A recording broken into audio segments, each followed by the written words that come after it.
Hi, welcome back to another video. Today we're going to be taking a look at a psychic deck. This one has punk cards in it. I'll do another couple videos, one showcasing a Fiendsmith variant and one showcasing a pure variant. And then I'll probably make another video talking about some tech cards that I didn't include in any of those deck profiles. If you want to discuss any of this with me, feel free to hop in the Discord. I'll leave a link to that down below. And don't forget to like and subscribe and share this video. So the first deck profile is a Punk Psychic build. I've been liking it because it has a pretty high ceiling and is relatively more consistent than the pure build.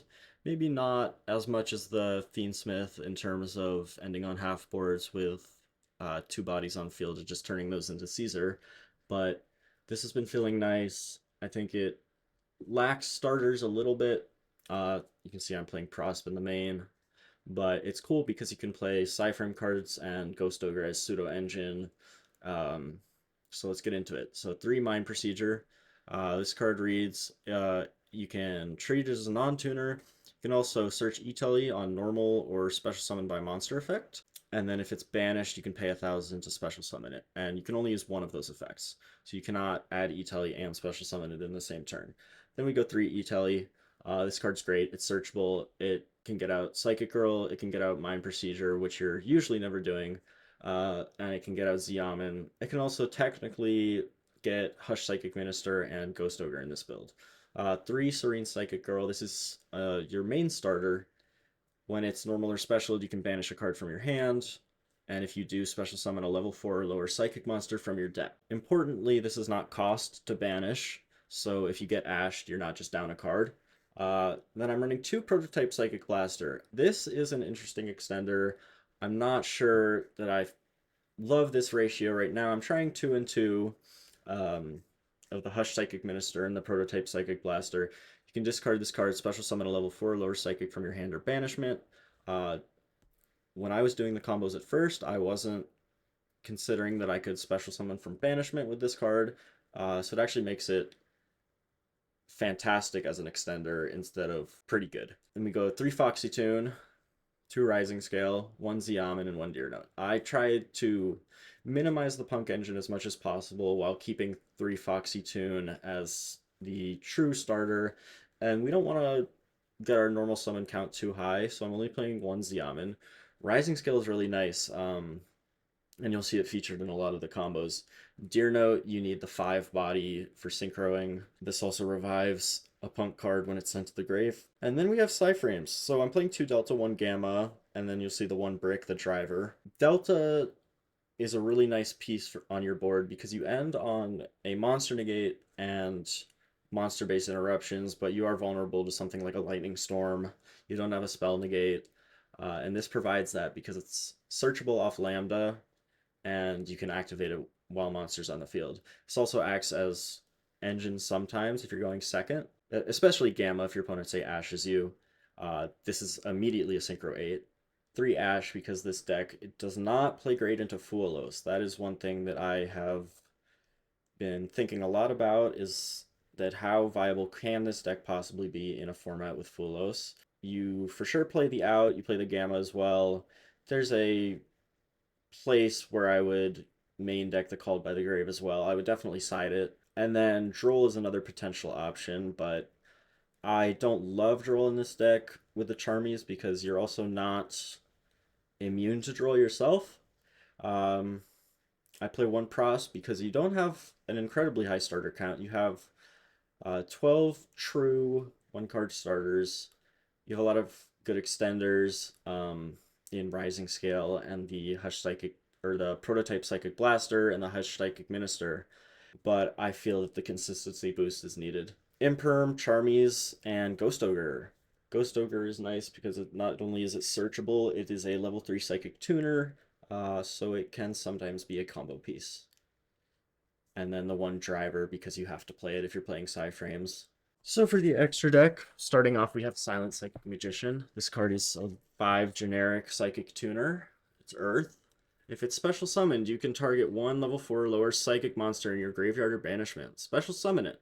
Then you can increase its level by 1. Also, for the rest of the turn, you can't special summon from the extra deck except Psychic monsters. That is a hard once per turn, And if this card would be used as synchro material, you can treat it as a non-tuner.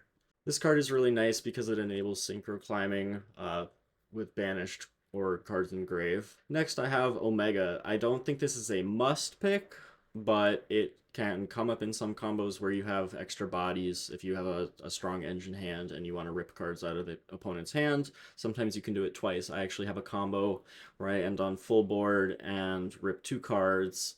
It requires a couple more engine pieces, but it is a really cool combo, and I'll probably show that off in another video.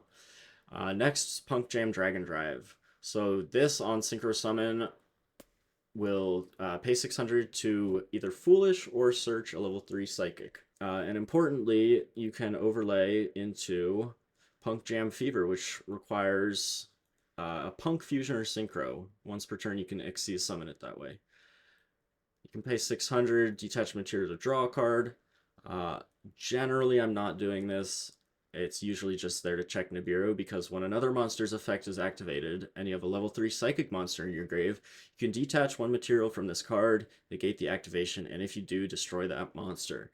So I'm always looking to get this by or on Summon 5. Thoughtcross Archfiend. This combo piece doesn't come up as much. It has an effect during the main phase. Quick effect, target one of your banished level 7 or lower Psychic monsters, special summon it, and then it has a nice battle phase effect. Not making this as much. Psychic Blaster MK2, this is a nice new end board piece. You can target a banished monster as an ignition effect, special summon it to your field, and then during the main phase quick effect, you can banish 1 monster from your graveyard, target another face-up monster on the field, banish it, then gain life equal to the banished monster's original attack. You can only use 1 of these 2 effects. So one thing that I think Psychics were lacking before were good turn 1 boss monsters to end on that were not Omega Hand Loop, and I think that Psychic Blaster MK2 does a good job at this. It's a huge body. It's a level 9, so it's pretty easy to make. And then it not only gains life that you've paid during your turn, it is a monster banish quick effect. So this paired with the Jam Fever is 2 pretty powerful interruptions. Then we have Psychic End Punisher as an OTK tool. It's a towers that gains a lot of attack. Duration, the Cursed Thunder God. This is a Psychic monster, and it is a Regeki. You also gain some life, but the important part is quick effect. Pay 1500 and tribute it. Destroy all face-up monsters or all face-up spell and traps your opponent controls. And then Lambda is the last card that I think is mandatory. It lets you activate Psy-Frame cards in hand while you control a monster. So being able to search a Delta with its second effect, if a face-up Psychic monster you control is banished face-up while you control this monster, you can activate this effect. During the end phase, search a Psy-Frame. That's really cool because Delta then gives you a spell negate against cards like Lightning Storm or any sort of board breaker that is a spell. One thing I really like about this version of the deck is that it can play 18 hand traps, 3 of them being power cards in the form of Psy-Frames. Before I end this video, I just want to give a big shout out to all the people that have supported me in starting this channel, and hopefully this is successful and I can bring good content to a lot of viewers. So shout out Pack, shout out Rudra, shout out Brandon, shout out Jay, all those guys. Shout out my brother for getting me into the game. So thanks, like, subscribe, and I'll see you in the next video.